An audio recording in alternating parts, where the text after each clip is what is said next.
Coming to you live from the Pacific Ocean, it's the first annual JK Awards with your hosts, Kenneth Guidry and Justyn Moore. Without further ado, let's begin the show. Christopher Nolan wrote our award ceremony. He thought that he could do it. He said he always wanted to write an award ceremony, and he got Michael Caine, to explain what movies are all about. And hello to you, Ken. How are you doing this evening? I'm doing fine. Why don't you just do your job, all right? I just wanted to thank you for this opportunity for you too. Oh, Jesus. Just go. All right. Anyway, so movies are, things that get people feel things in the heart, and movies inspire people to do many things.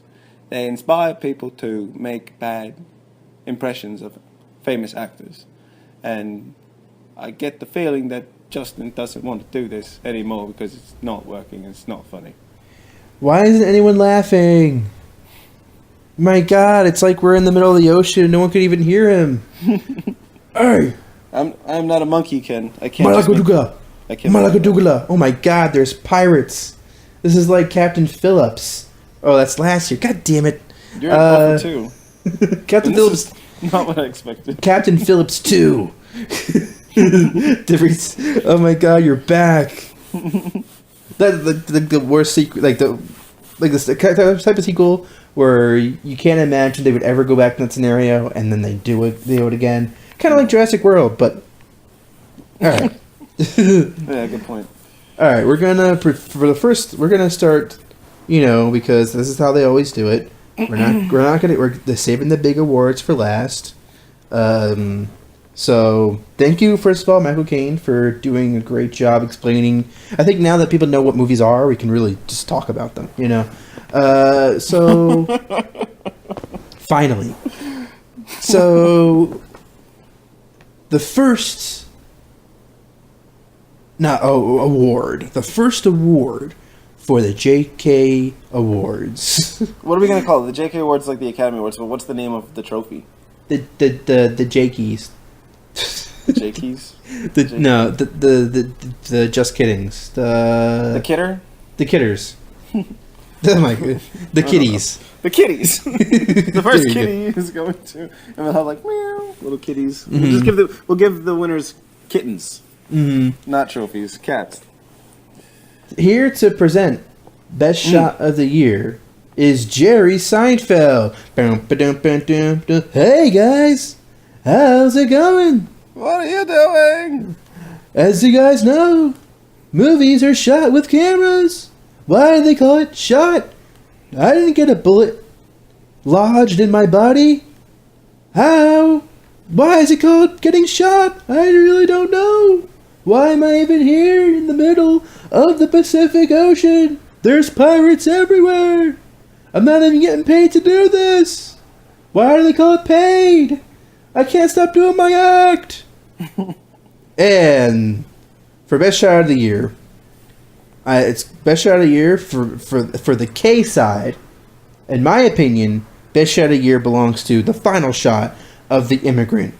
Why? Because first of all, I understand as I've read about this shot, there is some visual effects going on. Very difficult shot to pull off. But the fact that they are able to pull it off with kind of it's bifurcated. There's on one side of the frame, you have Joaquin Phoenix in in darkness, and on the other side you have Marion Cotillard's character and her sister getting on a boat and starting her life. And for me, it just kind of represents so much about America. It represents so much about the themes in America of coming along in America, and just I think it just represents so much about what the movie's trying to say, and I think it's just a beautiful shot. And it's just so such an exclamation point, for a film that kind of is a little bit deliberately paced. I think that shot tells you that, that James Gray is really, he really knows what he's trying to say. I think that really just goes to show you that there is a big point to be made about all this. And I think the big point is that, they're all kind of in the same world. Joaquin Phoenix is trying to make a buck, make a living in this world, and Marion Cotillard and her sister are eventually going to be trying to make their own start in the world. And they're all kind of in the same world, and yet they couldn't be more further apart, both personality wise, both they seem like they're in different worlds, but they're not. And I think it's just that's why I think it's a fantastic shot. Justyn, did you have any time to think about it, or do you agree? Well, I'm glad that you took so long to talk, because that gave me some time to think about it. Not that I didn't hear what you were saying, because I agree with a lot of what you were saying about The Immigrant. That last shot is something that sticks with you when you go away from that movie, or when that, looking back on that movie. It is a beautiful shot, and it probably is the best shot of the year. We can agree on that. But I would like to make a case for there's a shot in Nightcrawler, Dan Gilroy's movie. Mm-hmm. Where you see Jake Gyllenhaal's character. What's the name of that character? Do you remember? Wasn't it something? Hold on a second. I want to use the character's name. Lou Bloom. Lou Bloom. There you go. Thank you. So Lou Bloom, he gets brought into the studio. He meets Rene Russo's character, and he's walking around. They're talking about him working for them and providing them with content or whatever. And then, toward the end of the little tour where they're talking, before he goes home, I guess, he sees where they do the news. And he's standing in front, he's looking at that fake background, but to him, it's like he might as well be looking at, the most beautiful painting or something. Like, he's just taking it all in. This is like a new obsession for him, something that I don't know, he's just like, that's all he cares about right now in his life. So he's seeing all this, and then he looks toward the camera, and the camera just looks right back at him, and we're seeing, from the perspective of the camera, he's just looking right at us. And it's just the facial expression that he has.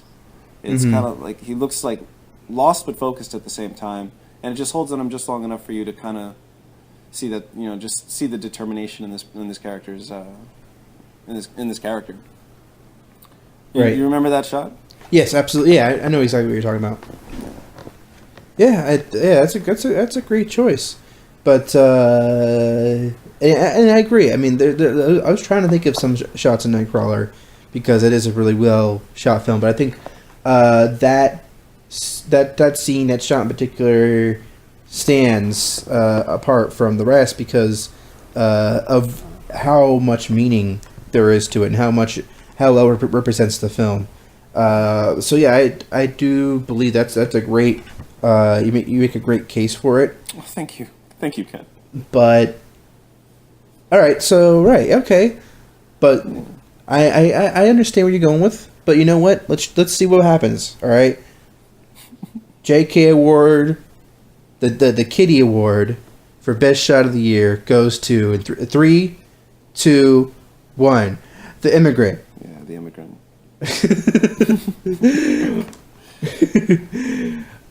I was almost there. I couldn't quite. It's just no. I wasn't trying to I kind of conceded to you, because The Immigrant, that shot was really, really good. That's the shot that I think about when I think of that movie. And, all right. Yeah. I mean, the thing is, I've been thinking about that shot for a long time now. So some of these other categories, I'm much easier to bend. But but you also agree with me, because this is the JK Awards, and that's official. The Long Take Podcast's JK Awards Best Shot of the Year is log it in. It's the official. Final shot of The Immigrant. Yeah. All right, then let's go to Best Monologue. Best monologue. Yeah, I got nothing for this. I couldn't think of anything. I will. You tell me what you think, and we'll see if I agree. And while you talk, Okay. I'll do what we did before. This is just to let me point this out here.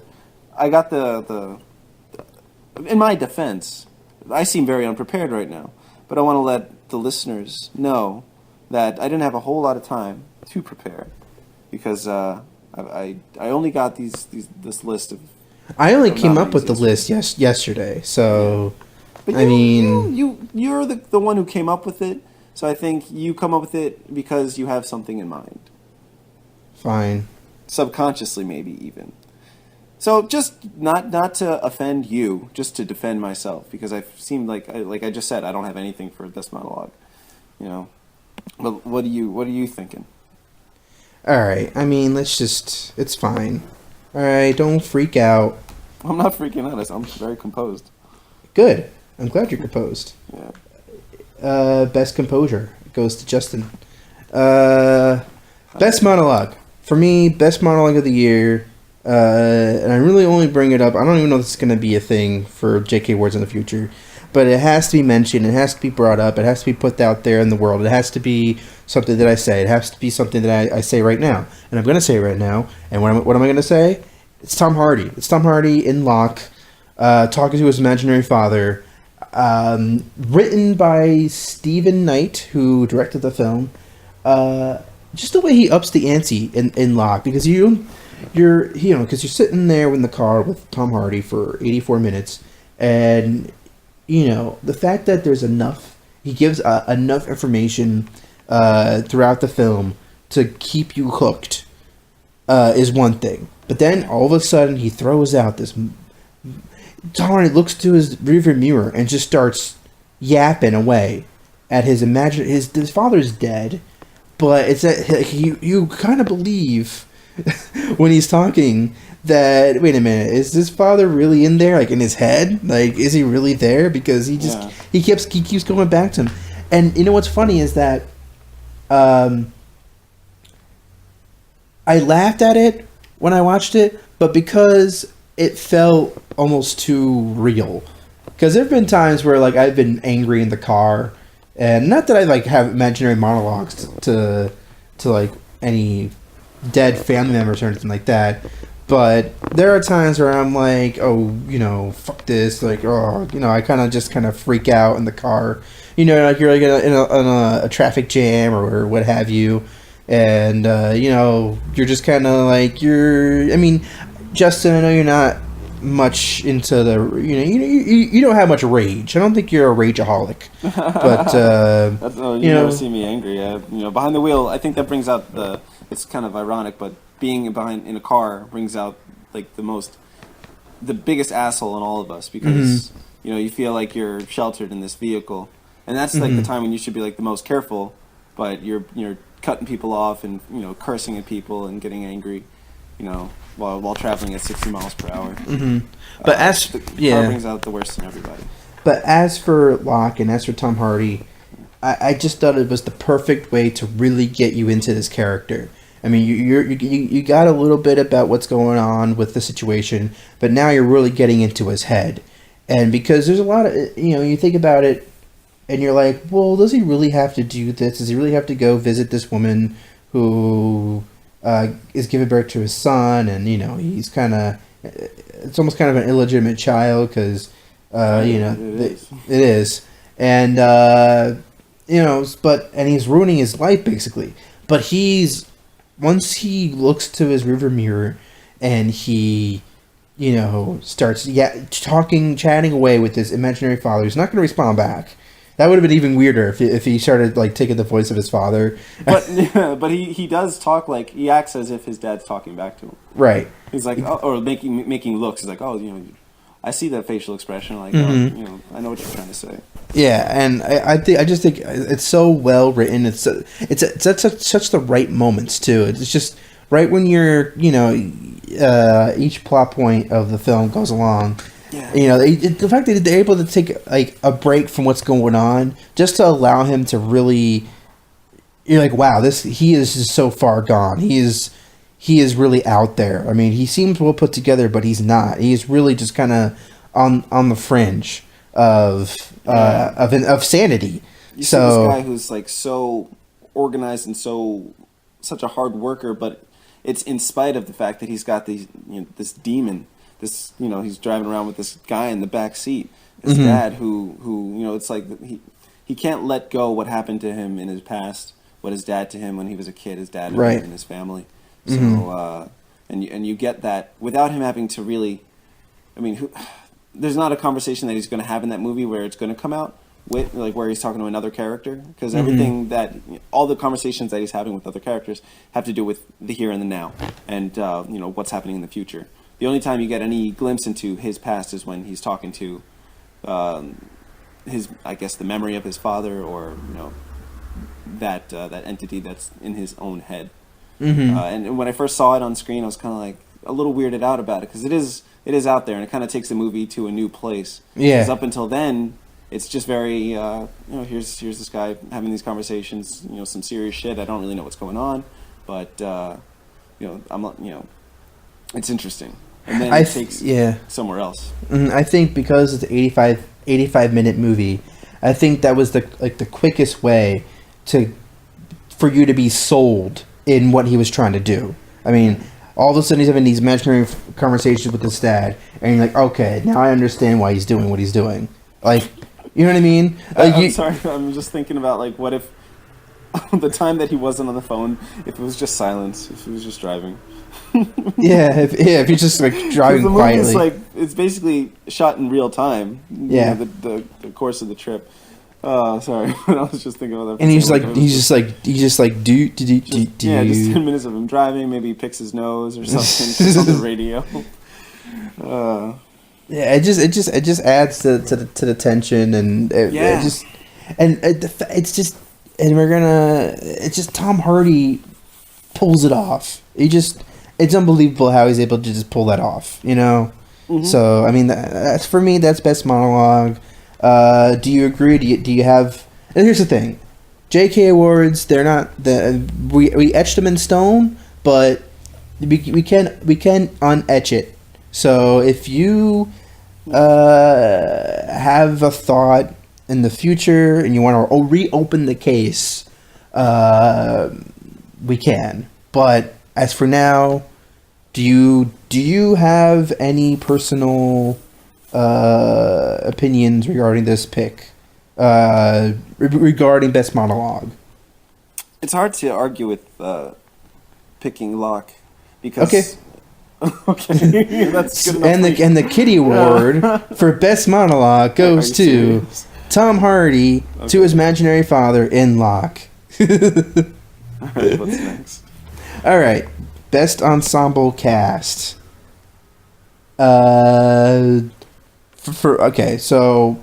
I mean, this one's a little bit easier to kind of think about, because you think about the movies that came out this year that had big casts or had a really good lineup of actors and actresses. There's kind of an obvious choice, and maybe you're going to go with it, and if you do, I won't blame you. But for me, I think that this is an even better choice. At least right now. Maybe you can convince me otherwise. But for me, on the K side of things, I have to go with Gone Girl.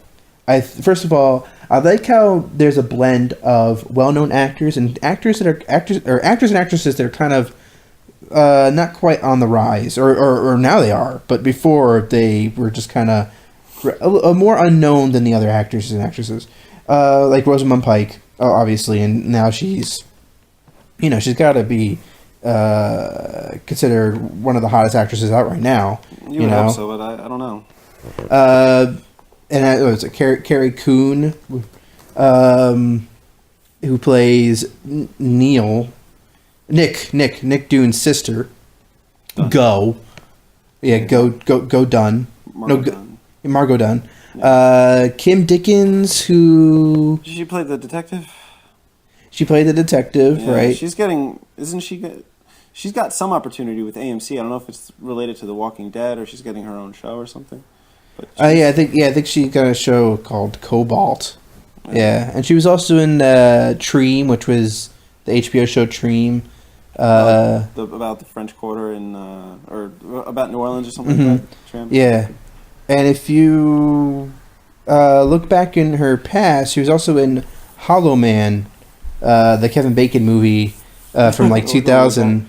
Yeah, we're going way back. But she sews a boob in that one, so Hey, no. I don't even know why I bring that up because I'm a pervert.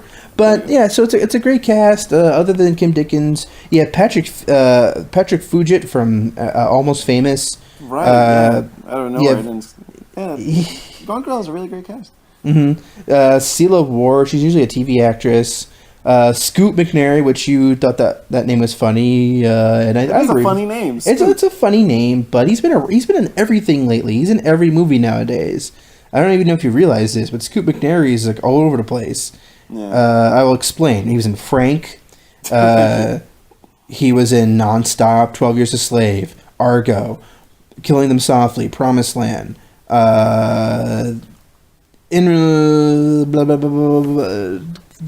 He's gonna be in Batman vs Superman next year. He was in The Rover. He was in. He's been in a lot of shit, man. He's a hardworking man. Yeah, he's in that show *Halt and Catch Fire* on AMC. So he's been in a lot of stuff, and he has like this small part in this movie, but it's just it's a crucial part, like I explained in my top 10. And other than that, you have Neil Patrick Harris, the wonderful host of the Oscars. Not. And then you have Missy Pyle, who plays the TV host based on Nancy Grace. And Tyler Perry. And then you have Ben Affleck, who probably his best role ever. Oh, yeah, Ben Affleck. Mm. I mean, no one really gave him much props because, Rosamund Pike stole the show. But this is like... This is the role that Ben Affleck was born to play, I think. Like, just his personality, just like his persona, it completely matches this role. And I think that's why I like it so much, because I think it's just so perfectly cast. Like, each actor that's cast is just so right for the role that it just blends so well. And that's my pick. What do you think?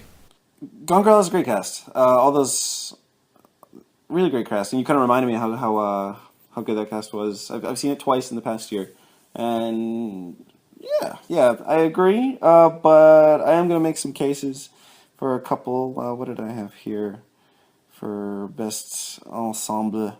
Let's see. Obviously, you got to talk about Grand Budapest because you've got all these actors doing these small parts, working in this traditional ensemble cast, and they all do a very good job.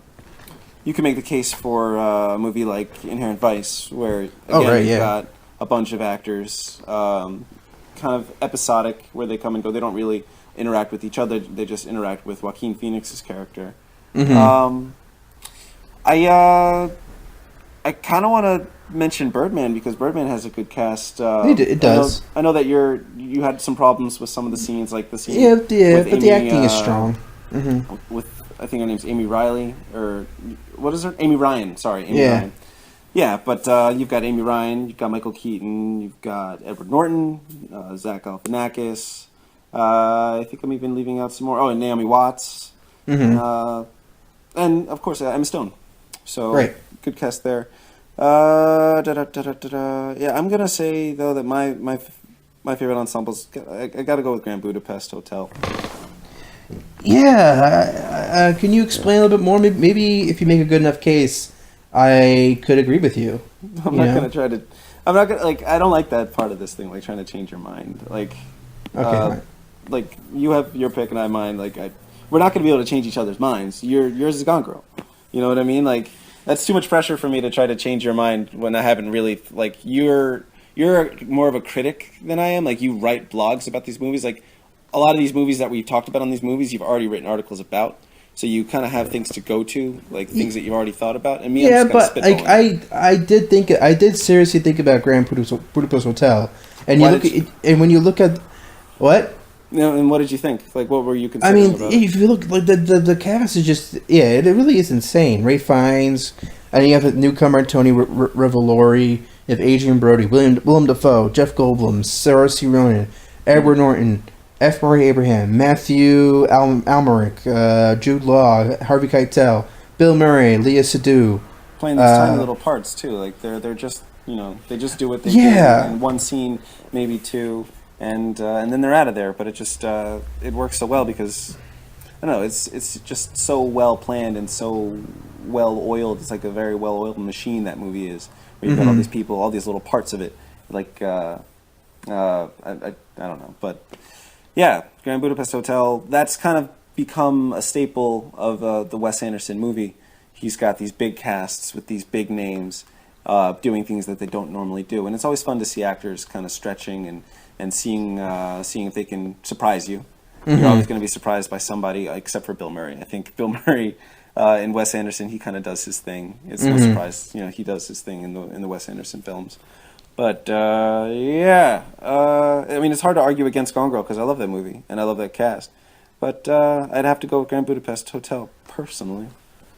Yeah, I mean, it's kind of like what makes a good ensemble cast. What really makes it actors. I think that's a great answer. I mean, I'm looking at this cast list and it's really impressive, and it's a really, I mean, they all just kind of come and go, like you say, but not in a way where, like, especially the second time around, you just kind of like accept that everyone's in this movie, and it doesn't really draw too much attention to itself. And I think, because Wes Anderson's been doing this for a long time with having these big casts, so I think he really knows how to like weave them in and out of the story and make them really fit in the world. So yeah, I think I mean, again, I was really thinking about it. I was kind of split. Gone Girl. I went with Gone Girl just because I think that it was very well casted. Like, everything just kind of fit right. But what Grand Budapest Hotel has is kind of like an exuberance, like a real enthusiasm with each of these actors kind of coming and going, and there's a lot of fun seeing all these actors in the role. So. And this is the thing. You think that I can't be convinced? I'm not a stubborn person, and to prove that I'm not a stubborn person, and probably because I was kind of not 100% on Gone Girl, I think I agree. I'm just going to prove you wrong. What you just said. Oh, there you go. Best ensemble cast is Grand Budapest Hotel. I'm changing my mind. There you go. You thought I couldn't do it? I just did it. Are you surprised? See, a little bit.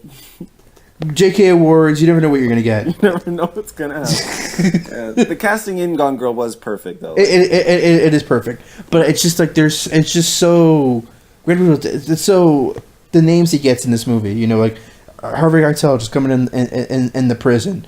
Like Jude Law never been in a Wes Anderson film, and you're like, how? He's so perfect for Wes Anderson movie, and what's great is he brings in like French actors like Matthew Almark and Lisa Doe, and they're great too. And or like he brings back like a one-timer, a previous one-timer, Adrian Brody, who you're like, he should be in more Wes Anderson movies. You think he should be in more movies? He's a good actor. I know, but then the topper is Ralph Fiennes, who's like, oh my god, he's going to be in a comedy. But a few minutes into Grand Budapest Hotel, it's like, why isn't he in more comedies? He's hilarious. Yeah, so this is the kid who shot sniper rounds this is the guy that shot sniper rounds at a little kid on a concentration camp.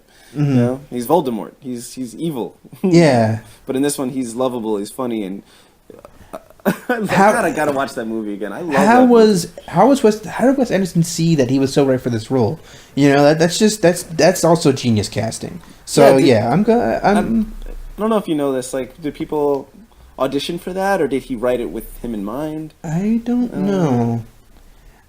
I remember Johnny Depp was attached to this movie, and I wonder if he might have been that the part. Inspiration for that character, and that's why he's got a movie out now, or I don't know, it's probably not in theaters. Mordecai, that was like a huge flop. It looks like a cheap knockoff. Like a bargain brand. Wes Anderson. Yeah, it's so weird because I never seen a Hollywood trailer looks like that. I don't know. I never saw a Hollywood film that looked so hard like it was trying to emulate a Wes Anderson film. That's so strange, just really strange. Mm-hmm. But yeah, I can be convinced, and you're a very good orator. You're a really good speaker of words, and you're just so great at convincing me. And Grand Budapest Hotel is best ensemble cast. I agree 100%. There we go. All right, great. Pure love. 100% pure love. Okay, Best bit performance. This one's kind of cool because there's so many that you could think of. There's really so many, especially on ensemble casts. Yeah, you know. yeah. Just talk about like Grand Budapest Hotel, all those characters that just come in for a brief moment. I'm sure we're going to talk about some people from that movie. Bit performance is just like somebody who just shows up in a handful of scenes. Right, and I think this one's even another one where I could be really easily could fit because I just kind of picked one from an ensemble cast. Yeah, and my choice is F. Murray Abraham, who plays older Zero in Grand Budapest Hotel, and I think he just plays the role with such the right touch, and the humor is more subtle in his case, but I also think that he was just so wonderful as old Zero Mustafa. You can really see how it could be the older version of that character, and just the fact that he's so well refined, just what he became, and the touch of sadness. Because I think without F. Murray Abraham, in that role, I think the movie would have been a little bit too light. But he kind of grounds the film in a seriousness that really makes Grand Budapest Hotel a more emotional film than you would have expected. And I think that's why for me, I gotta go with him. Did you have any thoughts about this one? Because there's a lot I did. This one immediately came to mind. It's Martin Short's performance. Right. Vice, because I thought that when the cast for Inherent Vice came out, it made me think that perhaps Paul Thomas Anderson was going to treat us to his style of old, where he had the ensemble cast working together. Movies like Boogie Nights, Magnolia. You've got all these actors, and you have your main character, but these other there's this second tier that's just filled with just really good actors. Not so much in Magnolia. Magnolia, it's just everybody's kind of equal in that movie. But you look at all the names that were attached to Inherent Vice. You got Joaquin Phoenix. You've got Catherine Waterston, Josh Brolin, Reese Witherspoon, and then Martin Short. So I thought there would be maybe more of him in the movie. I wasn't expecting all these guys to just come in for a brief moment and then be gone, with the exception of Owen Wilson for the rest of the movie. Martin Short comes in, somewhere in the middle, and he's just a delight. He just he plays this cocaine addicted dentist who's twisted into the plot somehow, and just everything that he says is gold. I think there's this one part of the movie where he improvised, and they kept it, where he's running, to go have sex with his assistant, and his pants fall down. Just like the typical or I guess prototypical bit part, because he's only in the movie for I guess not even 5 minutes total screen time. But it's one of the more memorable parts of that movie for me. See, this is why. See, I think you were wrong before. You think I was wrong? No. Shush, child. Shush. Don't worry. Listen. I think you were wrong about me not being able to be convinced. Right, that's what I was saying. Okay. I thought you were going to be like, wait, you thought I was wrong about this? No. Sorry, I'm a little jumpy. Ooh, okay. I just think that maybe you were more prepared, and maybe that was why. I'm not really that prepared. I mean, I have a busy life too. I mean, I don't think about these things as deeply. I have a lot of thoughts in my brain. A lot of things go in and out. Yeah. And hardly anything sticks. That's why I'm legally. I was gonna say retarded, but that's not a good thing to say. But that's why I'm legally blonde. Yeah. So I mean because you know what, you're right. That's kind of like the prototypical bit performance, like the best bit performance, because he's only in it for a little bit, and yet he makes a mark. He makes an undeniable mark in the film, and he's. It's funny because Martin Short, you don't really see him in many movies, period. Right. Now, past couple of decades, really. And yet here he is, and he just kind of steals the show in the most wonderful of ways. He's just so... Woo! Yeah, you never Greedy get to little see it. hippie. You never see Martin Short on drugs. You know, so that's just wonderful. And yeah, I might have to change this too. I mean, I think Well, F. real Murray quick though, Abraham. before you make a decision, do you think that going back to Gone Girl, do you think Tyler Perry's in too many scenes to consider that a bit part? Because he only comes in halfway, or maybe even more, like in the last third when he comes in and kind of coaches and defends Ben Affleck. But he steals that show too. He's so good in that. I think that I think he has a small performance, but Yeah. I think that you're right in that, like, I think what best pit performance should be about is an actor like Martin Short who's in Inherent Vice for those brief periods of time and is able to make a mark that is long lasting. And I hope in the future that we can find pit performances from, like, lesser known. And you're like, oh wow, that performance was so amazing, because they are out there. You're like, oh wow, that was really good. Usually in ensemble casts, but yeah, I think I agree. I think I agree with you. You know, I really do. Martin Short? All right, maybe I will. Okay. All right, and the J.K. Award, the Kitty, for best bit performance goes to Martin Short. You're supposed to say it at the same time as me. Sorry. Martin Short. Who gave that bastard a Vice. green card? Isn't he Canadian? Yeah, he is. I think he's Canadian. Let's just assume that he's Canadian. Yeah, I think so. Wait, hold on a second. That's my Sean Penn. Yeah, he is Canadian. Yeah. Who let this Canadian in here? Yeah. Oh, you know what though? I actually got Sean Penn to do the next category. So. Oh, excited! I don't know how you did that. Hey guys. Yeah, I'm Sean Penn. What the fuck am I doing here? I should be saving kids from starvation in third world countries, and now I'm here at the JK Awards. What the fuck is this shit? Yeah, Sean, don't you have like a evil dictator to go chum up with some communists to go hang out with? And that's not funny. That is not funny. Sean Penn, why do you ruin so many parties? And listen, I don't know which one of you made fun of Jude Law, but I don't appreciate it. Chris Rock made fun of Jude Law 10 years ago at the Oscars, and I'm still pissed off. So don't fuck with me. He probably still is pissed off. Probably hasn't talked to Chris Rock. Not that he'd have a reason to, but if he did see him somewhere, he probably would ignore him. I do. I ignore him. I'm sorry I'm talking about you like you're not there.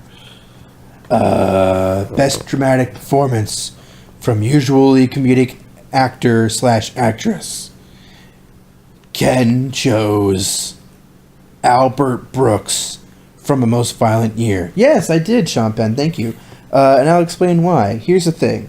Steve Carell is in Foxcatcher. That's almost kind of like a de facto default pick. You know, it's almost kind of like an obvious choice. But I don't... He wasn't my favorite performance in the film. He has some great moments in Foxcatcher, but he wasn't my favorite performance in the film. I think he was like billed to be like, oh my god, here's a comedic actor who's gonna be he's gonna, tear the roof off. But he didn't really. He was serviceable. He didn't really shine the way I thought he would. And I think Steve Carell could be great in the right dramatic role. But I think that this was a little bit too much of a stretch for him. So instead of criticizing him, though, let me explain why I think Albert Brooks deserves this. And I think another one in the running would be Jenny Slate for Obvious Child. But the reason why I wanted to pick her is because Obvious Child is kind of a comedy still. So I don't think it necessarily works 100%. But Albert Brooks, he showed a dramatic side, a villainy side in Drive. And that was kind of like, oh my god, Albert Brooks is playing a villain. But what I loved about Albert Brooks is how understated he is in Most Violent Year. I guess you could say this is like a best for dramatic performance. It doesn't have to be leading performance. It could be a supporting performance. At least for me, I can bend the rules so that this one makes sense. But because he fits in the world so right, you really believe him in that performance.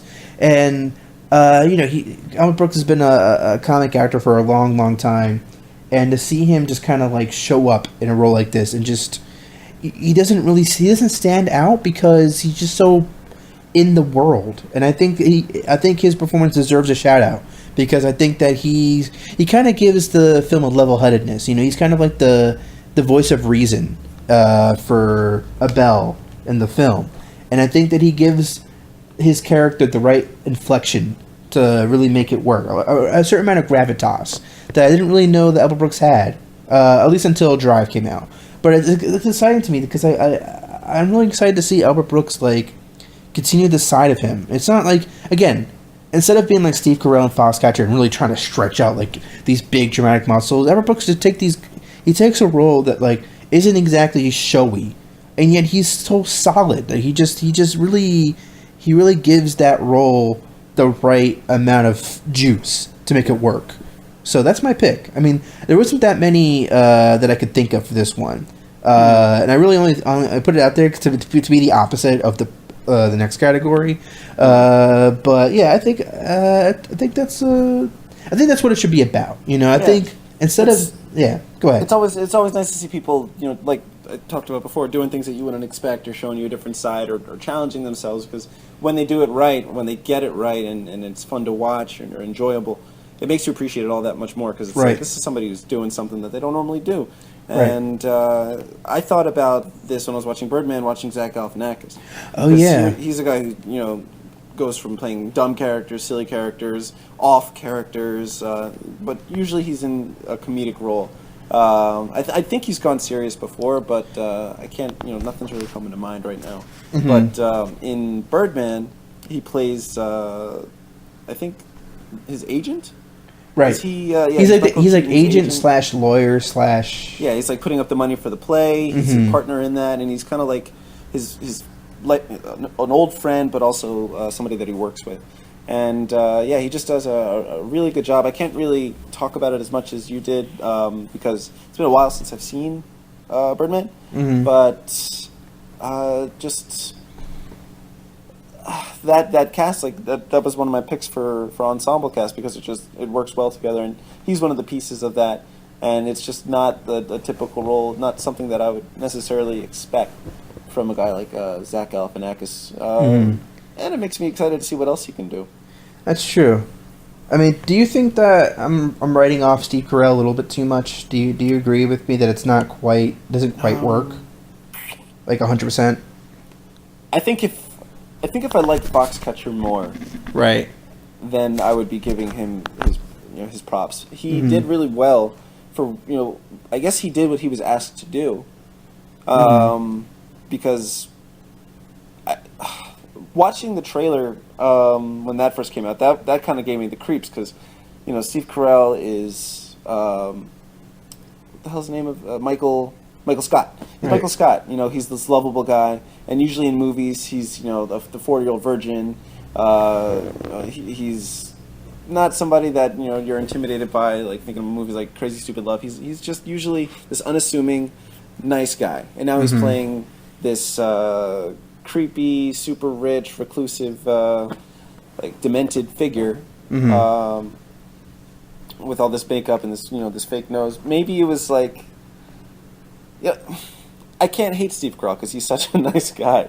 I don't think it was him like saying, I'm really going to try to go get an Oscar. I think he just wanted to try to do something different, and he proved that he could. So I don't think it was a failure. I just don't think the movie was as good as I would have hoped. All right, so what do you think? Was my case for Albert Brooks good enough? Or because I didn't even think about Zach Galifianakis. That was a really good one. But I just thought about it as we were talking. Yeah, that is a good one. This is interesting. Albert Brooks in A Most Violent Year. He played his kind of work associate, or was he his lawyer? I think he was a worker. I think he does like the books for him or something like that. Yeah. Yeah, I mean, maybe you could kind of say that like Zach Galifianakis was more impressive because you haven't seen him do drama as much, because Albert Brooks kind of already showed what he could do in Drive. So, but I don't know. It's a tough call. Tough. We both kind of are thinking Steve Carell did his thing in Foxcatcher, and he hasn't really gotten any attention for that. So maybe he should get a JK award. For Steve Carell? Yeah. Because, he does do a good job. It's just not great. But it is really good. It's the most prominent role out of all these, most prominent dramatic role. And they make it seem like the movie's about him, when really he's kind of a supporting character. It's really about Channing Tatum. Yeah, I think you're right. I think maybe we should give Steve. I mean, I love Steve Carell. Oh no, we're like the Academy. Let's just give it to him because we like him. All right, let's see what happens. The Kitty Award for Best Dramatic Performance from usually comedic actor or actress goes to Steve Carell. Yeah, I only needed a little bit convincing to get on Steve Carell's side because, I think you're right. I think both Brooks and Galifianakis' roles are a little bit too small, and I don't think they showed enough to really convince you or me to be like, yeah, you're right. But I think Steve Carell did show. I mean, he does have a lot of great moments in the film, and I don't think that we should begrudge him for not, pulling it off 100%. So, but moving on, this one I think is easy.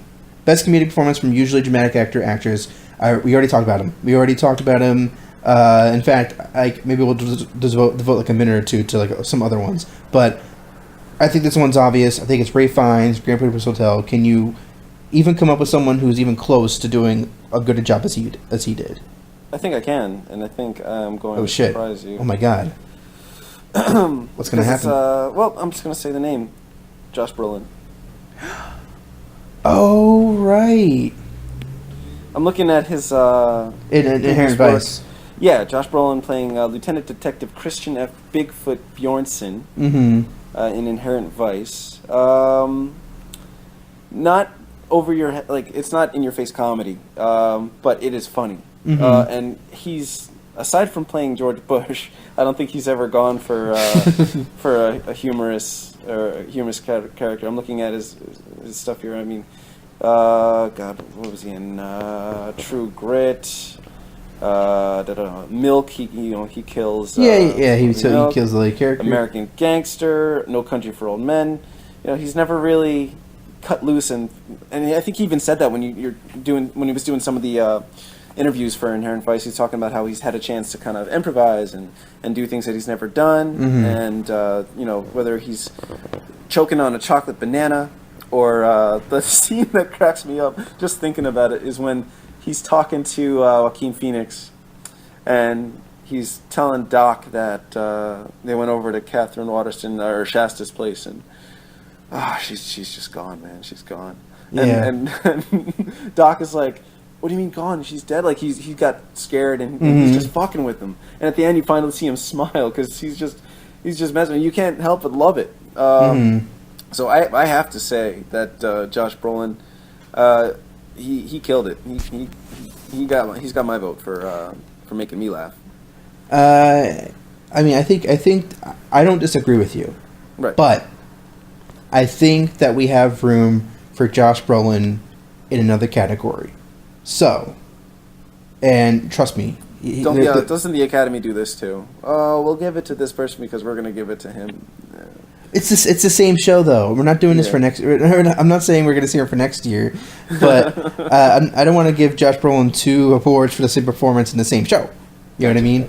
I got you. Don't worry, we got Josh Brolin. I got Josh Brolin. I mean, maybe unless we'll see. Maybe I'm screwing Josh Brolin over. I don't know, but let's talk a little bit more about Fiennes, because one of the best things that he does in Grand Budapest is he kind of gives you the impression that he's not nearly as refined as he's trying to be.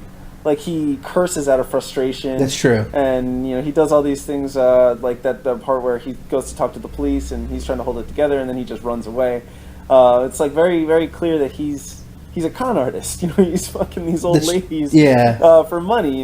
He's a con artist who's really good at stepping into that role, and that's really funny. When he finally, that alone is funny, but when he finally lets loose and lets his true self kind of slip out, that's the stuff of comedic genius.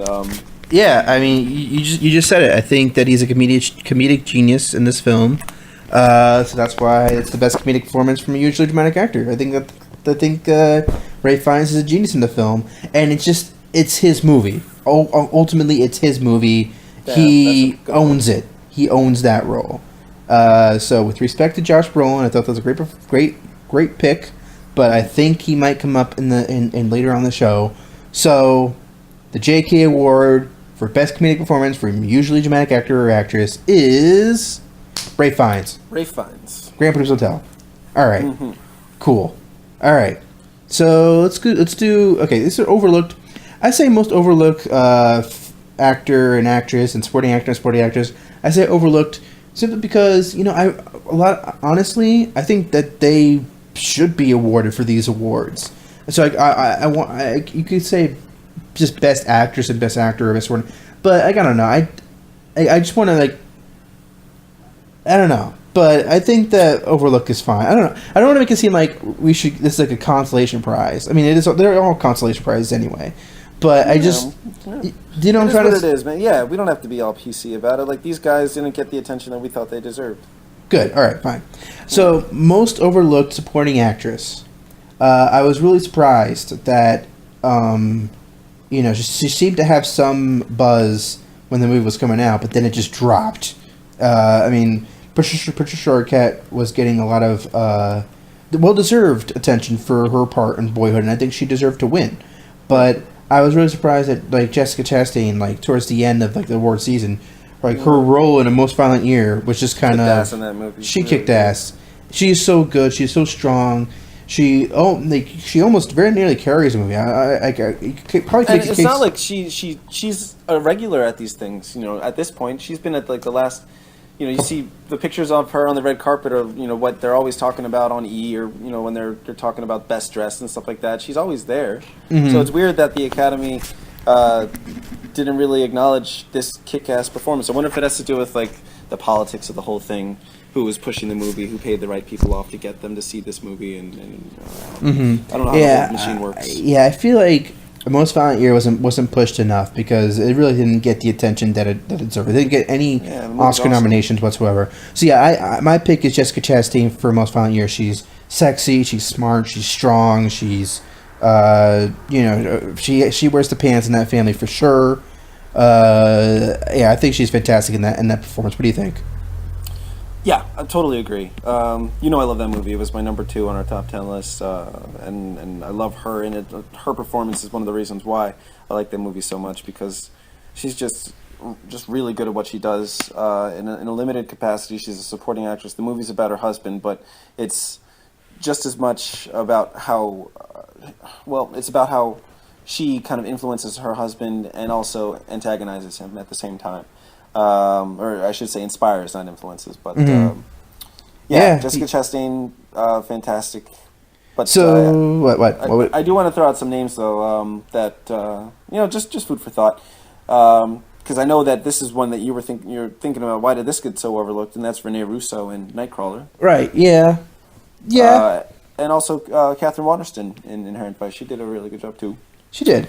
She did, but I think nothing comes close to Jessica Chastain. Yeah, so the Kitty Award, the JK, the Kitty for best and most overlooked supporting actress goes to Jessica Chastain. Most Violent Year. All right, let's go to supporting actor. Now here we go. This is where it's going. I was really I was really surprised that he didn't even get nominated.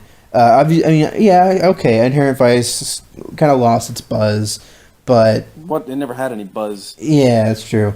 But there is some talk that maybe Josh Brolin, like before Inherent Vice came out, there was a lot of talk about his performance and that how it was so good. It was really good.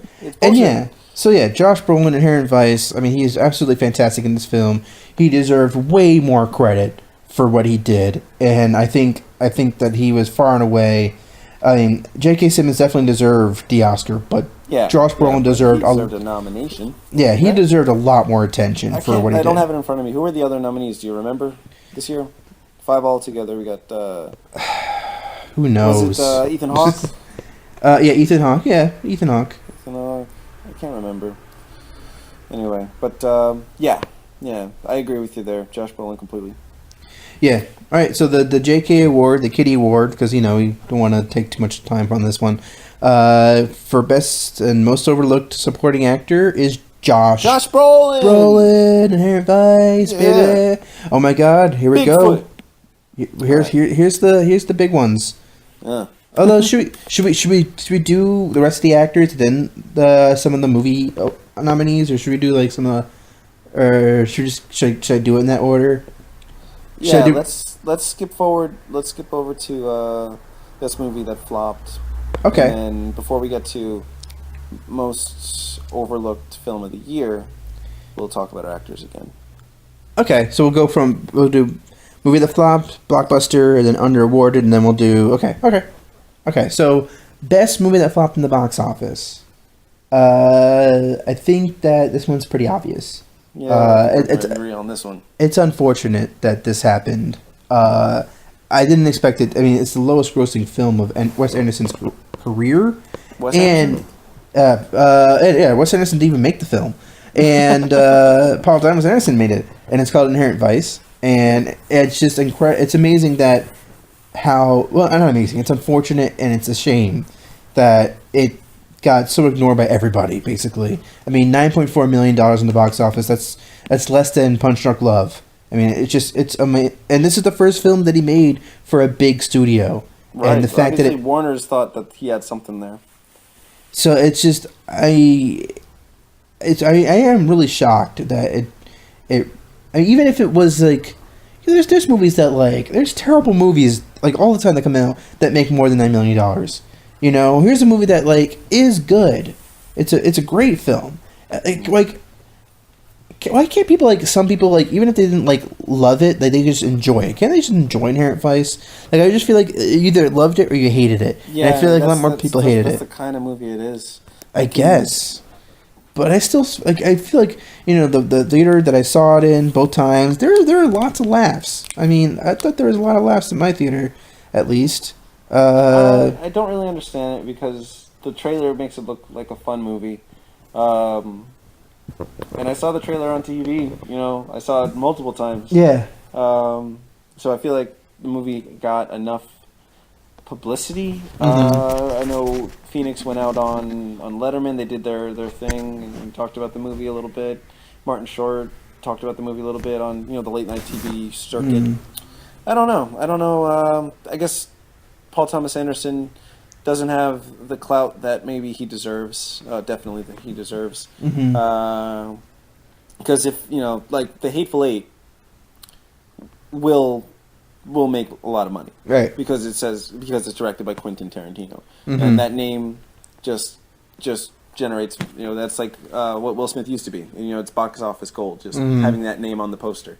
You got a guy like PTA. He's a little bit more of a challenging filmmaker because he polarizes audiences. Right. And a movie like The Master, for instance, I can see how people might say this is too weird for me. Mm-hmm. This is too out there for me. And with Inherent Vice, this complicated plot, people go to the movies expecting to see a story and to follow along with the story, and the story has to have an end that satisfies them on a basic level.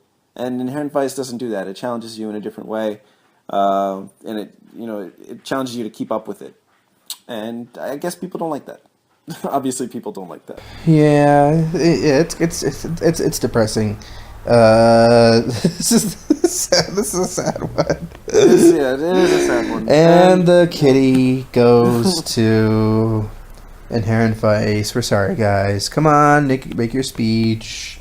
Inherent Vice is going to be, I think, A cult classic. something like that. It's going to be a movie that lives on somewhere else. It's going to live on Mars?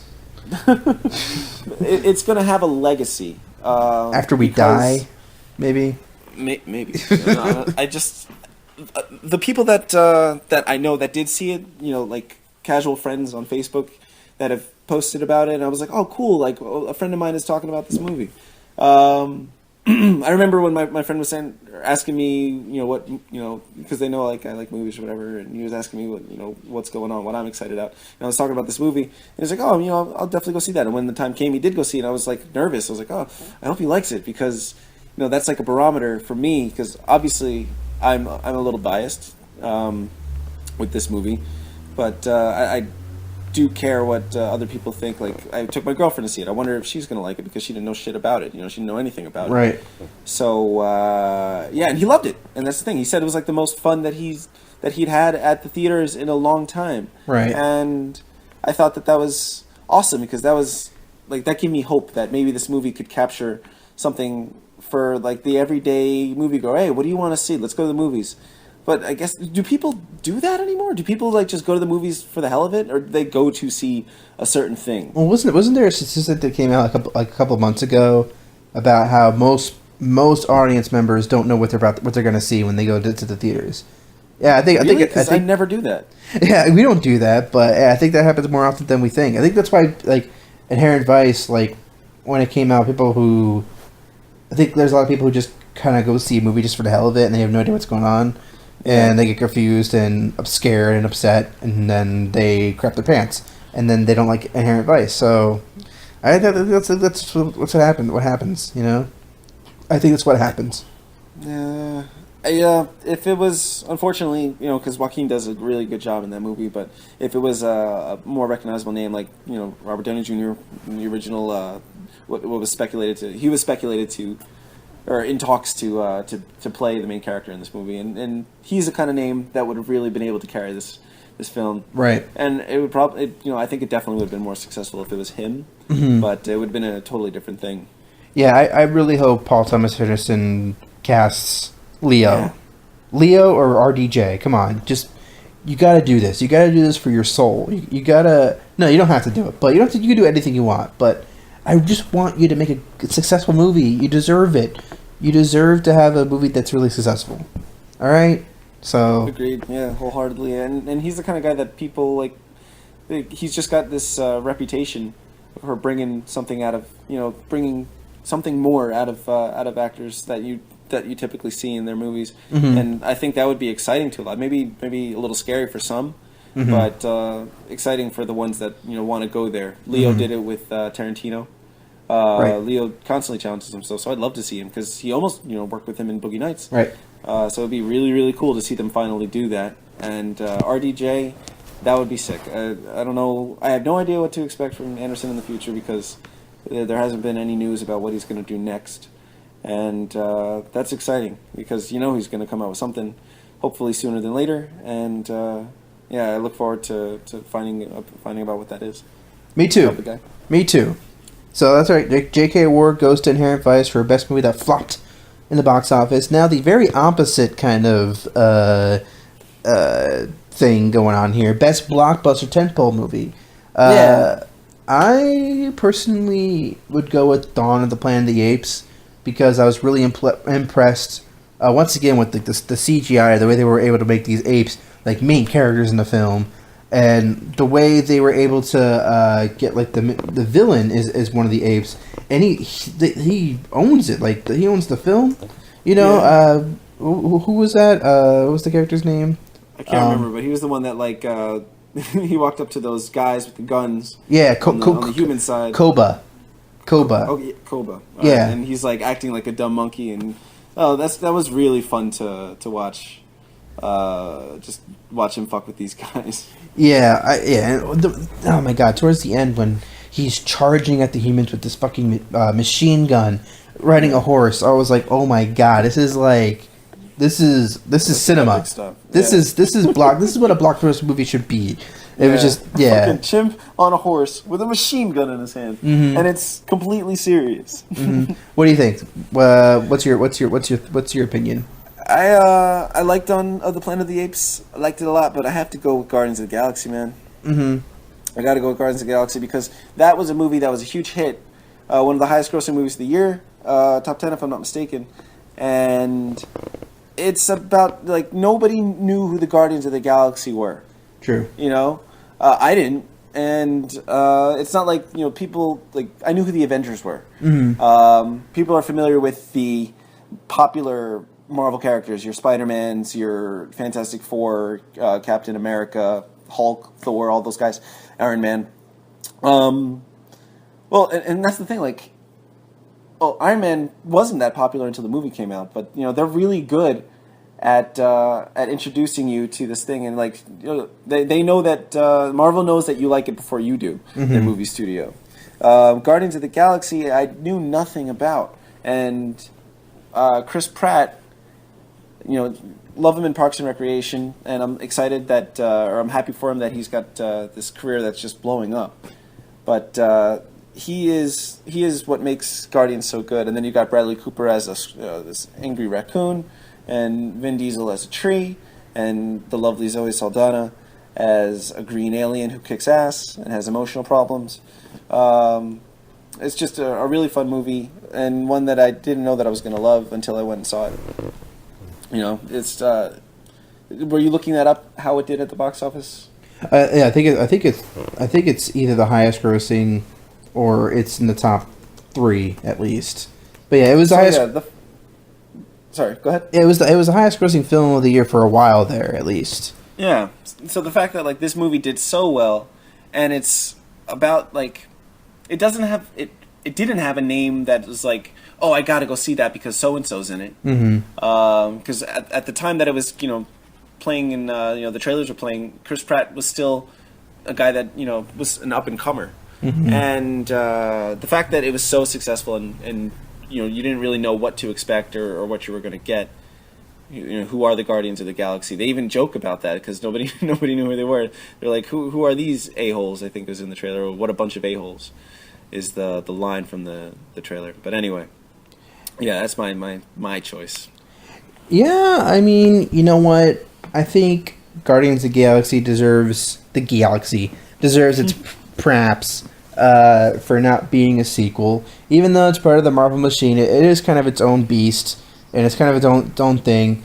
My knock against it was the third act is kind of like every other Marvel movie. True. It has a lot of pratfalls to it, but is it entertaining? Is it one of the most Chris Pratfalls? The Chris Pratfalls, yes, exactly. Is it one of the most entertaining films of the year? Yes, it is. And yeah, you know what? I think that you make a good case, and let's see if I agree with you. Let's see if maybe I'll agree. I don't know. J.K. Award goes to Guardians of the Galaxy, the Planet of the Galaxy. Guardians of the Apes of the Galaxy. There you go. Yeah, I'll go with Guardians of the Galaxy because it's not a sequel, and it's impressive. Its rise to the top is very impressive, and it is a good movie, and it's a fun movie to watch, and I saw it twice. All right, so next, most under next we have yeah. Oh, go ahead. Go ahead. The most under-awarded mainstream studio film of the year. Ken, what do you think? I'm gonna go with Gone Girl because here's a movie that did big numbers in the box office, produced by Fox. You look at the Best Picture nominees, and I don't think any of them. I think Selma was released by Paramount, but it's very much a independent production. Yeah. So I think all of the Best Picture nominees were independent productions, but Gone Girl was developed, produced, and distributed all through Fox, I believe, or at least through a big studio. From Fox, yeah, whatever. And big names, big budget, big box office. Fincher's highest-grossing film of his career, I think. And it's a great film. It's a fun film. It's a well-made film, well-crafted, great performances, great cast that we talked about. And especially since, I kind of sided with you on Grand Budapest Hotel having a great ensemble cast, for me, that makes me even more so want to give Gone Girl something. I think it deserves to because we always say how, the state of Hollywood and how it's all tentpole, it's all blockbusters and all that stuff, and all the other stuff goes to the indies and the Weinstein Company or what have you. But here's Gone Girl, produced, distributed by Fox, a great film. David Fincher made it, a true artist of the craft of directing, and it made a lot of money. Which I think it means something. That's important because here's a good film that made a lot of money that audiences wanted to see, and here you go. I mean, I think what the hell happened? Yeah, you're hitting the nail on the head. It had everything going for it. It had the studio support. It's got the auteur at the helm, directing the movie.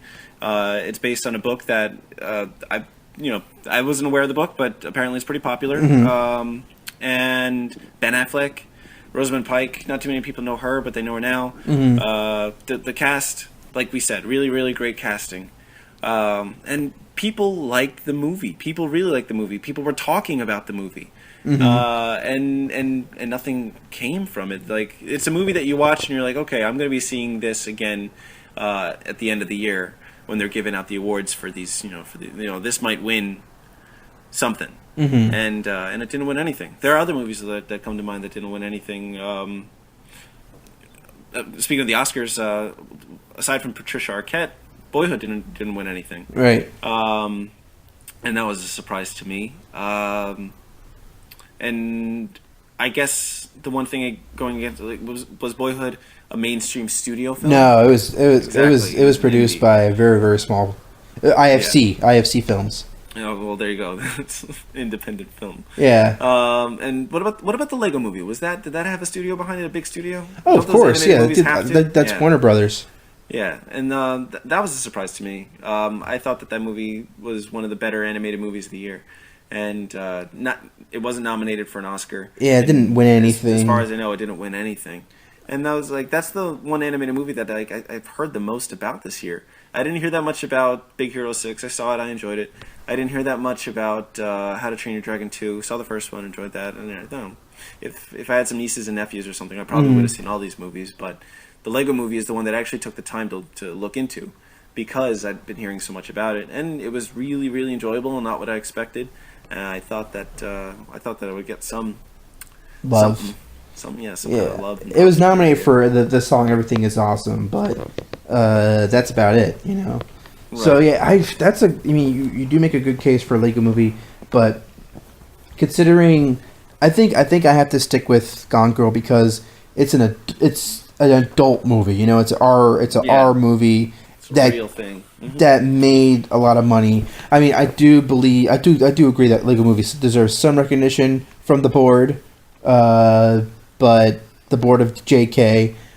So right now, I'm a special recognition award to Lego Movie. All right, it wins my made-up award right there. But there you go. For most under-awarded mainstream studio film of the year, we're gonna go with Gone Girl. Gone Girl. Right. Yeah, okay. Absolutely. All right. Let's move on to. Moving right along. I'm gonna make sure we get this done before my son wakes up. But very, very, very tense in the award ceremony here because if a baby wakes up, the show's over. The show's over, at least for now. All right. Most overlooked female performance. This one's a tough one because again, kind of a thin year. I guess you haven't seen Obvious Child, so it's hard to make my case for that.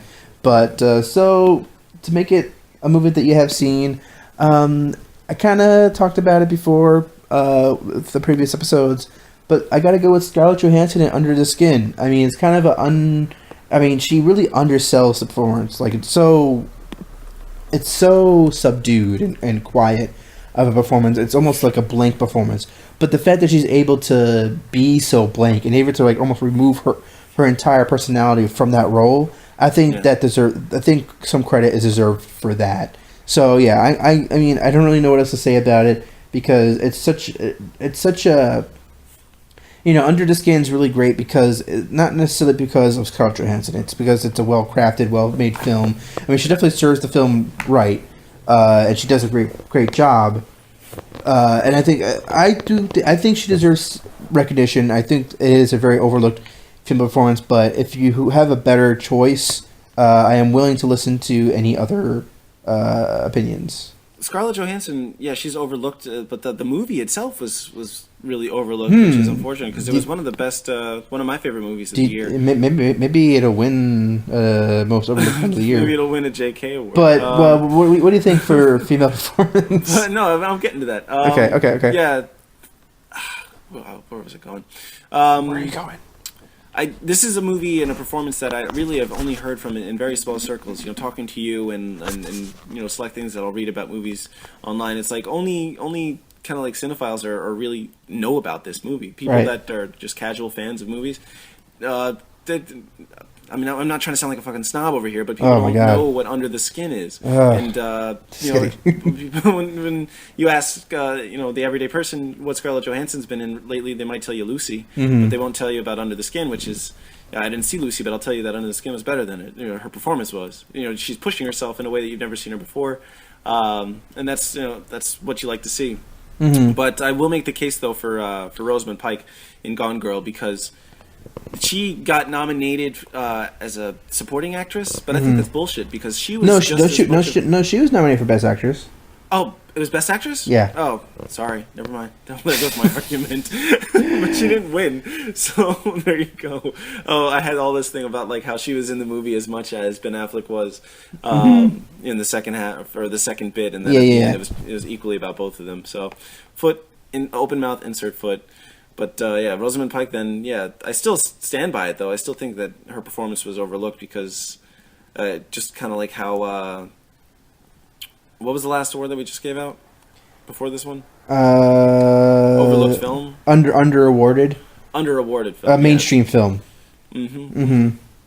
So yeah, all right. Well having said that, I don't know. You know what? I think you make a point. I mean, just because she was nominated for Best Actress, I mean, she wasn't even like being considered as one of the front runners for that performance. Yeah, that's a good point. You know what I mean? She was. I mean, it was incredible to me that like no one was talking about her performance anymore towards the end of the year. It was like it was just naturally assumed that Julianne Moore was going to win, and Rosamund Pike has such a strong performance in Gone Girl, and she doesn't even get like.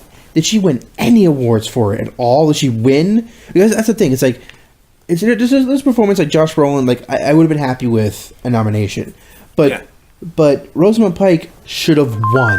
It deserved... Literally. Jesus Christ. Someone's calling me. Okay. But yeah, Rosamund Pike deserved to win something. She deserved to at least win a Golden Globe or something. And she got nothing. You know what? Fuck it. Fuck it. Here's the fuck it section of JK Awards. Alright? Here we go. The most overlooked performance award goes to... Female performance. JK Awards goes to... Rosamund Pike for Gone Girl. Fuck you guys for not awarding her. I can't believe it. Come on, it's an amazing performance. It's one of my favorite female performances or performances period of last year. It's so wonderful. Yeah, and all year long they were talking about how there were so few like powerful women in movies this year. Like this is a woman who like basically just castrated every man that she encountered, whether it was her husband or like just figuratively, of course, but you wouldn't know it if you hadn't seen the movie, and she very well could have done that. But yeah, like she commands respect, and at the end of the movie, her husband is terrified of her, and so is the audience. You know, she is, she's the winner of that JK award, right, Ken? Right.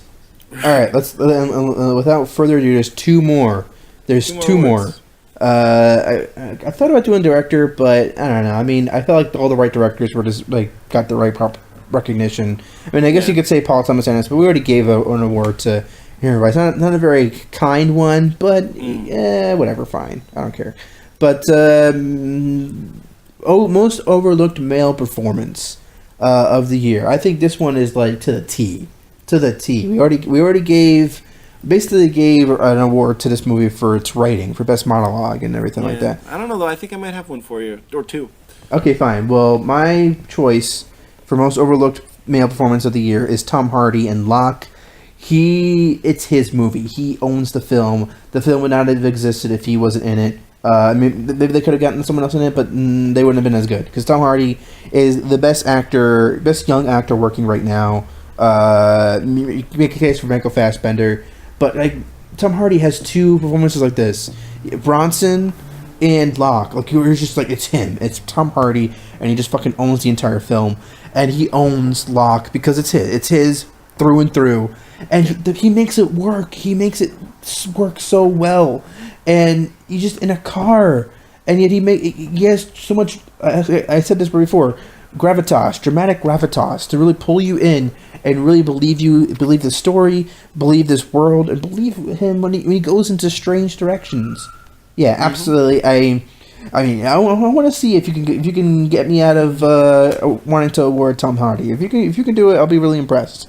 All right, I don't know if I can, but I'm up for the challenge. The first of my two cases I'm going to make goes to the guy that kind of falls to the wayside when we're talking about Gone Girl, and that's Ben Affleck. Ben Affleck's performance is really good, and he's gotten he's completely, in my eyes, erased that shadow that he had of being the guy in Geely, the guy that was in all these romantic comedies, the guy that was in a couple Kevin Smith movies. Aside from like the writing portion of God, I always this always escapes me, this movie that the first movie that he and Matt Damon made together.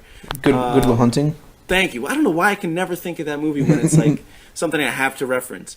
But yeah, like he came on the scene with Good Will Hunting, so you know that he's got talent, as a writer. And then his acting was good too. But he kind of fell into this this cycle of just being in these cheesy ass romantic movies and stuff like that. But he came back with a vengeance. He did The Town. He directed that. He filmed in that. He did Argo. And now it's like he's got his swagger back, and he's doing David Fincher movies, and now he's Batman. It's like the guy's career is rolling again, and for whatever reason, his performance was just forgotten. Yeah, he didn't get any recognition. That's true for Gone Girl.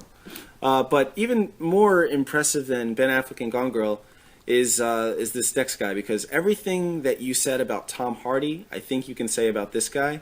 For this movie. Okay. And he got no recognition whatsoever. And this is a guy who did this. The way that he acted in this movie, you've never seen him do anything like this in his entire career, and that's Jake Gyllenhaal in Nightcrawler. Okay.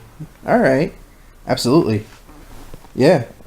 So I don't know what else to say about that, because it's been so long since I've seen Nightcrawler, but listening to you describe Tom Hardy's turn in Locke, the movie's about Jake Gyllenhaal. The movie's about Lou Bloom, and he has enough conviction, and like you accept everything that's happening because it's him, and it's what he's it's just the way that he's doing it. He commands your attention, and he doesn't let it go until the movie's over. So I am at a toss up here, because I liked Locke. I liked Nightcrawler. I think maybe more. I don't know. It's been a while since I've seen it. So I don't know. I don't know who to give this one to.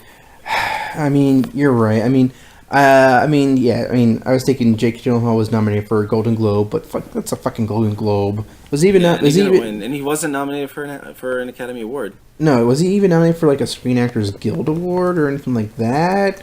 He was so good in that movie. I don't understand how he couldn't. It's so strange. Yeah, I mean, because you think about it, and like, it's so fucking ridiculous how, for the 5 nominees, and for the Oscars, for people who played real life people, and as I say that, I just remember David Oyelowo in Selma, and now I'm feeling I'm feeling shitty for not saying that one, because he is absolutely fantastic. I'm glad you mentioned it. Yeah, he's in fuck. Selma. And, yeah, that's good. I almost feel bad for not because you're right. Because I think Jake Gyllenhaal. I think you're right. I think he did such a right role at the right time. A fantastic role for his career. Just to have a performance like this, and to get it's almost more of a risk for him, because he's got this thing that he does. People know who Jake Gyllenhaal is. People don't necessarily know who Tom Hardy is. Right. So he can still take chances. Right. And it's, if it doesn't work, okay, that's fine. On to the next, because I'm still a talented actor and people are going to hire me. With Jake Gyllenhaal, he has fans. And if he takes a chance and it crashes and burns, then he's got to live with that. And people are going to hold that against him. So for the sake that he took a risk at this point in his career, and he's saying, I'm gonna really just go out there all out for this movie, and it worked. There's no denying that it worked, and it just got overlooked. The movie got it was up for Best Picture, and the performer who made it a Best Picture nominee is Jake Gyllenhaal, and you're just gonna ignore him when you come out with your nominees for Best Actor. It's just wait. Nightcrawler wasn't nominated for Best Picture. What was it nominated for? Original screenplay. That was it. Okay, I'm thinking of Whiplash. I'm sorry. Whiplash was the movie that was like the one that kind of surprised me. Oh yeah. Okay. Yeah, you know what? Sorry. You're right. I mean, because Nightcrawler was my number 3 movie of the year, so obviously you're appealing to my heart right now, and yeah, I because I think it's fucking ridiculous the way the Academy. It's weird how they went this full on stereotypical route this year. I mean, yeah, they awarded Birdman, yada yada. That was kind of cool, but even then, it was kind of like Birdman is kind of a self-congratulatory film. You can kind of like make that argument, but come on, Nightcrawler. Jake Gyllenhaal is so amazing in this film. He deserves some credit, and beyond Golden Globe, which is not that impressive when you consider that they split Best Comedic Performance and Best Dramatic Performance. So it's not that impressive that he was nominated. Yeah, out of 10 actors, Jake Gyllenhaal should at least be one of the 10 you mentioned. But yeah, you're right. God damn it!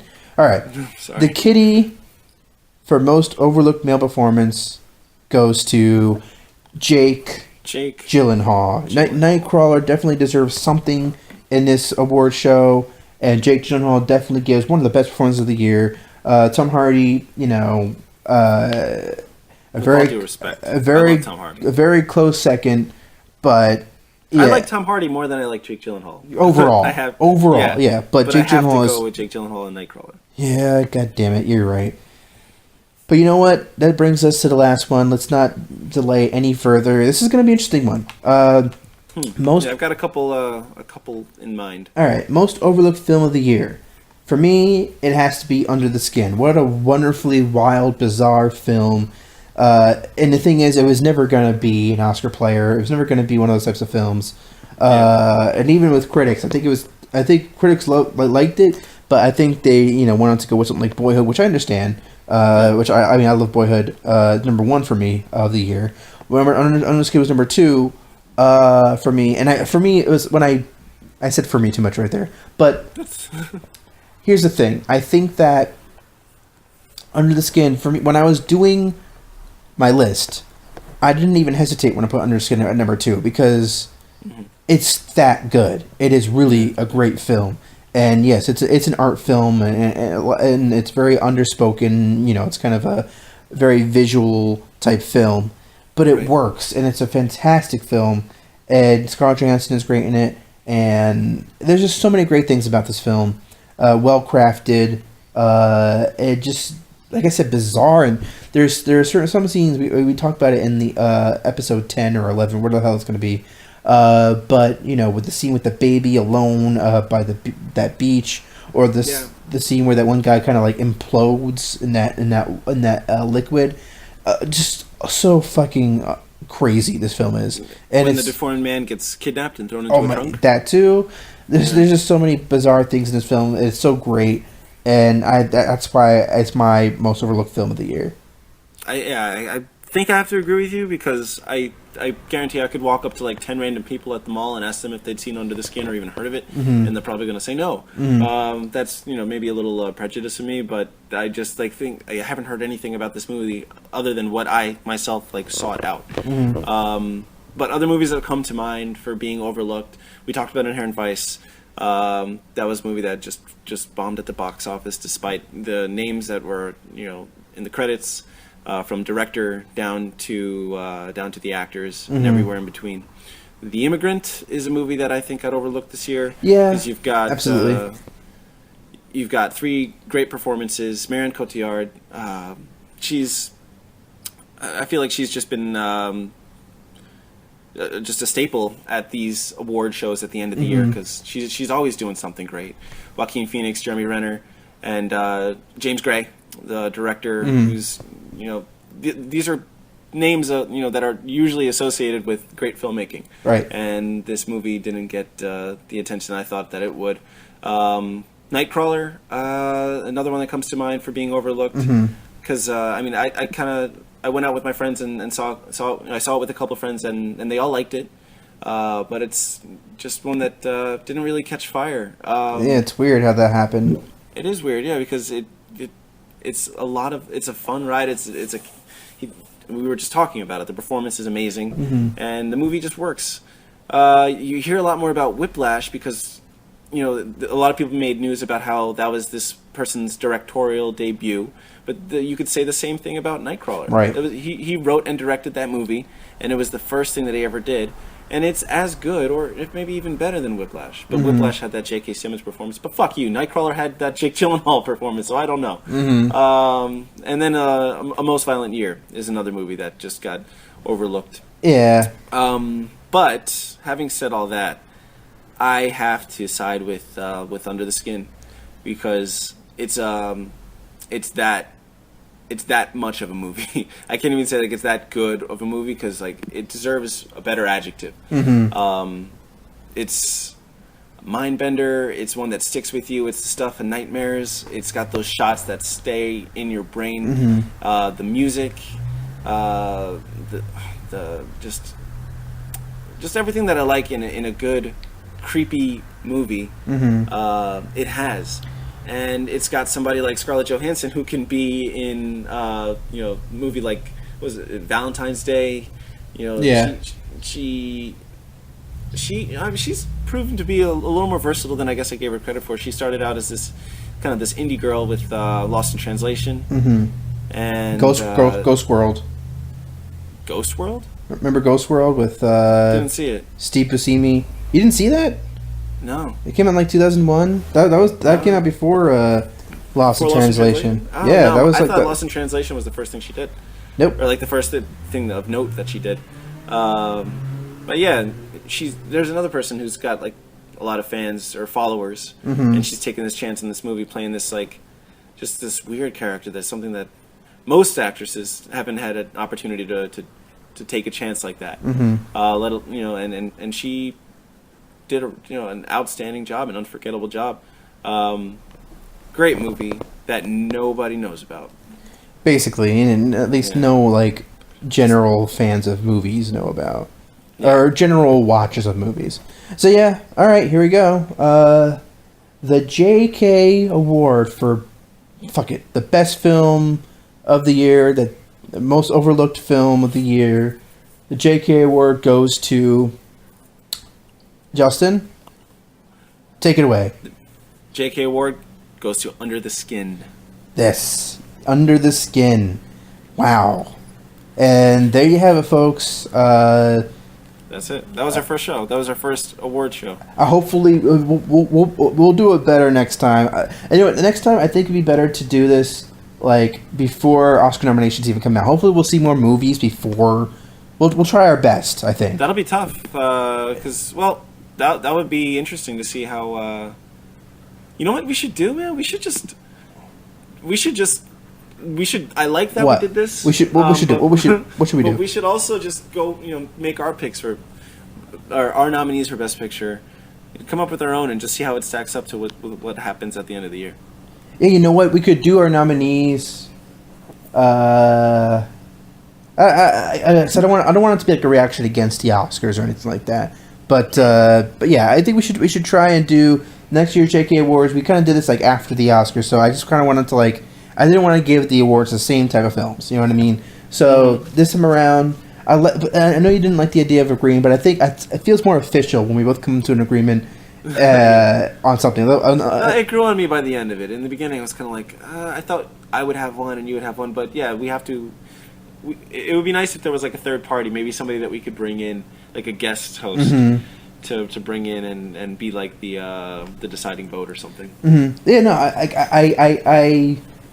I didn't doubt that you could convince me otherwise because I think that, I think it's good to kind of like make yourself not stay inside your own head. Be like, this is my favorite thing. This is my favorite thing. You know, and you brought up a lot of good points, and like with some of these, I was like, I don't know, was he overlooked? Did he get enough props? And then like when you talked about it, I was like, yeah, you're right. That deserves more than it got. So yeah, I mean, I think you know, I think it's great that we were able to give some more recognition to these movies. It's unfortunate you didn't see Obvious Child because that would have been. We didn't. I don't know. Maybe we'll have like more categories next year, or different. All right, we'll have different categories next year. We'll try and do something even cooler next year. But for this JK Awards, I think it was a rousing success. But I agree. I mean, I'm getting a little cold being in the middle of the Pacific Ocean, but maybe next year we'll do it in the Atlantic Ocean. That'll be much better. And you know what? I heard that it's really cheap to book right in the middle in there. I heard that. They're kind of looking for someone to do that. So we'll get on there, you know, we'll strike while the iron's hot, you know. Mm-hmm. Book it in advance, so it'll be cheaper than next. You know, later on in the year, the demand will be higher, so we should do it now. Yeah, in fact, me even saying these things kind of puts this idea in jeopardy. So I probably should just keep my mouth shut from here on until. Yeah, I hear what you're saying. Keep it inside until it's official. But you know what, Justin? I think this kind of marks the end of something, at least a version of something. The end, like, feels like the end of like season 1 of The Long Take, I would say. Yeah, I think so too. I think, but it's the end of this. It's kind of like it's been not the pilot, but like the testing phase, trying to feel this thing out, see what this is. I know that as this year progresses, as I watch movies, I'll be more inclined to think differently about it because I'll be expecting to talk to you, right? And have something to say. So I don't want to be in the theater with a notepad, but I also want to try to maybe I'll jot some thoughts down when I get home instead of just. Oh yeah, I remember that. Like weeks later when we finally talk about it. All right, Justin. All right. Oh, the baby woke up, didn't he? Baby's crying, guys, which means that this show has to. Let's just end this show right now. Thank you, JK Awards were great, rousing success. End of the season. Hopefully, we'll record sometime. Next month. Maybe we'll talk about Chappie, the first film we're probably going to talk about of 2015. So, for the Long Take, this is Ken Guidry. This is Justin Moore signing off. And we'll see you on the other side. Take it easy, everybody. Bye. Bye. Bye.